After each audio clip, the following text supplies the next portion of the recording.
MCQ ভরাট করার ক্ষেত্রে আমরা বিভিন্ন ভুল করে থাকি। তো কি কি ভুল করি যেগুলোর কারণে আমরা পারার কারণেও কিন্তু আমাদের কোনো মার্কসই আসবে না। তো কি কি সেই ভুলগুলো দেখো।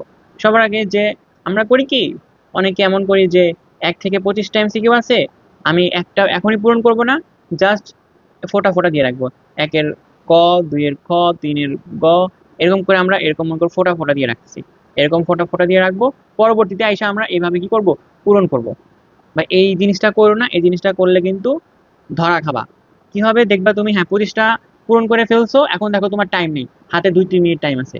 তখন কি হবে, তুমি 5টা পূরণ করতে করতে দেখবা তোমার খাতা টান দিয়ে নিয়ে গেছে। এরকম কিন্তু পরীক্ষায় হয়, অনেকের এরকম হয়েছে। তাই এই ভুলটা কখনো করবা না। মনে করো তুমি 1-এর খ নাম্বার শিওর হইছো, তুমি 1-এর খ নাম্বার কি করবা, একদম এভাবে তখনই ফিল আপ করে দিবা।